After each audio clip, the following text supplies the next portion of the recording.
चंद्रयान-3 को लेकर इसरो ने बड़ी खुशखबरी दी है। पृथ्वी की परिक्रमा करते हुए धीरे धीरे चांद के करीब पहुंच रहा है चंद्रयान। नमस्कार दोस्तों, 14 जुलाई 2023 के दिन इसरो ने बाहुबली चंद्रयान-3 को अंतरिक्ष की सैर करते हुए चांद तक पहुंचाने के लिए रवाना कर दिया था और लॉन्च के महज 16 मिनट में इसरो के रॉकेट ने चंद्रयान-3 को पृथ्वी के ऑर्बिटल पाथ में छोड़ दिया था, जिसके बाद इसने अपने 42 दिनों के सफर की शुरुआत की थी। तब से लेकर हम सभी भारतीयों की नजर चंद्रयान-3 पर टिकी हुई है और इसरो भी इस मिशन से जुड़ी पल पल की खबरें हमारे साथ साझा कर रहा है। तो आखिर कहां पहुंचा है चंद्रयान-3 और कब अपने सफर को पूरा करके चांद को अपनी मुट्ठी में करेगा इसरो का ये स्पेस मिशन? आइए जानते हैं इस मिशन से जुड़े सभी अपडेट्स। दरअसल चंद्रयान-3 मिशन में भारतीय स्पेस एजेंसी इसरो के हाथ एक बार और कामयाबी लगी है, जिसके बारे में जानने से पहले हम इस मिशन की कामयाबियों पर नजर डालते हैं।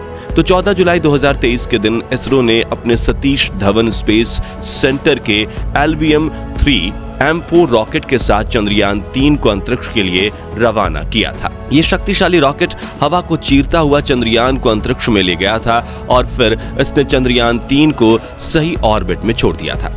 अगला दिन यानी 15 जुलाई चंद्रयान-3 के लिए काफी महत्वपूर्ण था, क्योंकि इस दिन इसरो के बेंगलुरु हेडक्वार्टर में बैठे वैज्ञानिक चंद्रयान-3 का इंजन ऑन करके पहली अर्थबाउंड फायरिंग को अंजाम देने वाले थे। उस दिन इसरो ने बताया था कि चंद्रयान-3 को अपनी ऑर्बिट में आगे बढ़ाने की पहली कवायद सफलतापूर्वक पूरी कर दी गई है। साथ ही उन्होंने ये बताया कि अंतरिक्ष यान बिल्कुल ठीक कंडीशन में है और वो अपनी ऑर्बिट में बिल्कुल सही से आगे जा रहा है। अब आगे के अपडेट जानने से पहले हम आसान शब्दों में ये समझ लेते हैं कि आखिर चंद्रयान-3 किस तरह पर चलकर चांद की तरफ जाएगा और ये अर्थ बाउंड फायरिंग होती क्या है। तो बता दें कि चंद्रयान-3 को चांद तक पहुंचाने के लिए इसरो ने एक इलिप्टिकल यानी अंडाकार रास्ता चुना है, जिसमें चलते हुए चंद्रयान पहले पृथ्वी के 5 चक्कर लगाएगा, जिन्हें अर्थ बाउंड यानी अर्थ बाउंड्रीज कहा जाता है। और हर अर्थ बाउंड में चंद्रयान को पृथ्वी से दूर भेजने के लिए एक निश्चित जगह पर निश्चित समय के लिए इसके इंजन ऑन किए जाते हैं, जिन्हें अर्थ बाउंड फायरिंग कहा जाता है। इस तरह चंद्रयान-3 में 5 बार अर्थ बाउंड फायरिंग की जाएगी, जिसके बाद 6ठी बार इसके इंजन को थोड़ी ज्यादा देर ऑन रखकर इसे धरती के गुरुत्वाकर्षण सीमा से बाहर धकेल दिया जाएगा। फिर ये आगे बढ़ते हुए चांद के पास पहुंचेगा, जहां चांद का गुरुत्वाकर्षण इसे अपनी सीमा में पकड़ लेगा और फिर ये चांद के चक्कर लगाते हुए इसके और करीब पहुंचता चला जाएगा और आखिर में चांद की सतह से 100 किलोमीटर ऊंचाई की कक्षा में लगातार घूमता रहेगा, जहां से इसके मून लैंडिंग मिशन की शुरुआत होगी। चलिए चंद्रयान-3 मिशन की अगले अपडेट की बात करें तो 17 जुलाई के दिन इसरो ने बताया कि उन्होंने चंद्रयान-3 की दूसरी अर्थ बाउंड फायरिंग करके इसका second orbit raising manoeuvre perform कर लिया है और अब वो 41,603 किलोमीटर इंटू 226 किलोमीटर की कक्षा में चल रहा है। और 20 जुलाई के दिन इसरो ने चंद्रयान-3 मिशन को लेकर एक और खुशखबरी दे दी। जी हां, इसरो ने चंद्रयान-3 को अपनी ऑर्बिट में आगे बढ़ाने की तीसरी कवायद भी सफलतापूर्वक पूरी कर ली है, यानी उन्होंने प्लान के मुताबिक इसका अर्थ ऑर्बिटर रेजिंग मैन्यूवर भी परफॉर्म कर लिया है। यानी हम यूं कह सकते हैं कि इसरो के बुद्धिमान वैज्ञानिकों ने चंद्रयान-3 के पहले 3 चरणों में अपार सफलता हासिल की है और इस वक्त भी सब प्लान के मुताबिक ही चल रहा है और जल्द ही चंद्रयान-3 पृथ्वी की गुरुत्वाकर्षण सीमा से बाहर निकलकर चांद की तरफ बढ़ने लगेगा। बता दें कि पृथ्वी और चांद के बीच करीब 3,84,400 किलोमीटर की दूरी है और अगर हम चंद्रयान-3 को चांद की तरफ सीधा रेखा में छोड़ते तो वो 4 से 5 दिनों में चांद पर पहुंच सकता था, लेकिन सीधे रास्ते के बजाय इसरो ने चांद तक पहुंचने के लिए अंडाकार रास्ता चुना है, क्योंकि इस तरह चांद पर जाने में ज्यादा ताकतवर रॉकेट की जरूरत नहीं पड़ती और कम बजट में ही किसी भी अंतरिक्ष यान को चांद तक पहुंचाया जा सकता है। वहीं इस तरीके से आगे बढ़ने का एक और फायदा ये है कि इसमें रिस्क कम है और इसरो मंगलयान और चंद्रयान-2 को भी इसी तरीके से अपनी तय सीमा तक सफलतापूर्वक पहुंचा चुका है, यानी इसरो के पास इस तरीके में निपुणता है। इसी वजह से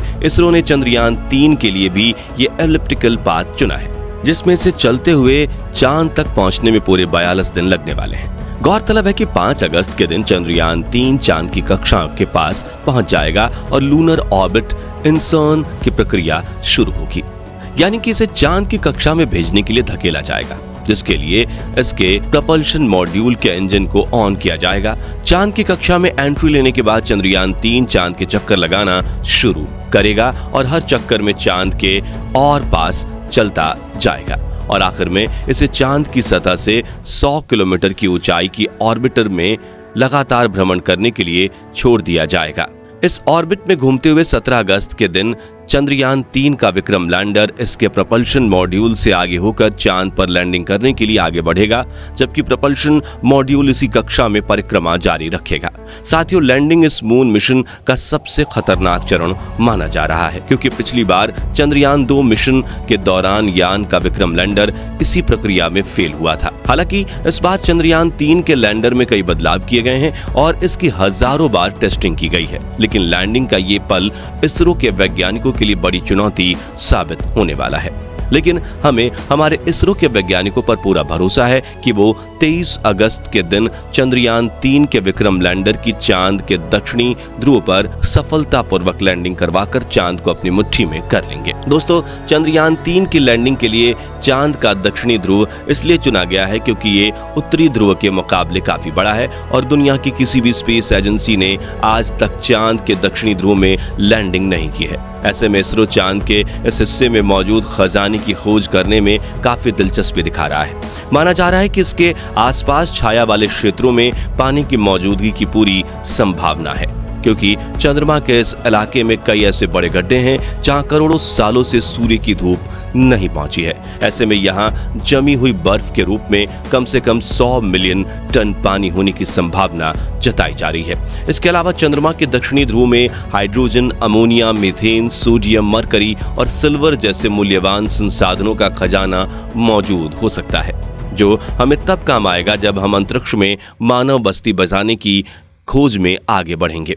जी हाँ, इन दिनों दुनिया भर के वैज्ञानिक चांद और मंगल पर मानव बस्ती बसाने पर रिसर्च कर रहे हैं। ऐसे में अगर चांद और मंगल पर जरूरी संसाधन की मौजूदगी का पता लग जाए तो हम इंसानों के लिए वहां रहना काफी आसान हो जाएगा।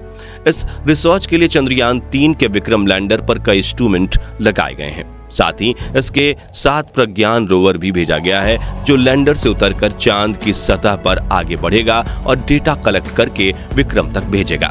इसके बाद विक्रम रोवर ये डेटा चांद की कक्षा में घूम रहे चंद्रयान 2 के लैंडर के जरिए भारत में बैठी इसरो की टीम तक भेजेगा। इस तरीके से चांद की डीप स्टडी की जाएगी, जिसके लिए इस मिशन की अवधि 1 लूनर दिन रखी गई है। अब आप सोचेंगे कि सिर्फ एक दिन में कितना डाटा कलेक्ट होगा, तो बता दें कि 1 लूनर दिन पृथ्वी के 14 दिनों के बराबर होते हैं। यानी विक्रम और प्रज्ञान चांद पर पूरे 14 दिन रहकर इसकी स्टडी करेंगे, जिसके बाद प्रज्ञान रोवर विक्रम लैंडर के पास वापस आ जाएगा और लैंडर इसे लेकर वापस चांद की कक्षा में आ जाएगा। साथियों, यहाँ आपको ये जानकर गर्व होगा कि चंद्रयान 3 पूरी तरह से मानव रहित मिशन है, यानी इसमें बैठकर कोई इंसान तो अंतरिक्ष में नहीं गया, लेकिन इसके स्पेस क्राफ्ट और लैंडर को पूरी तरह से इसरो की ग्राउंड टीम कंट्रोल कर रही है।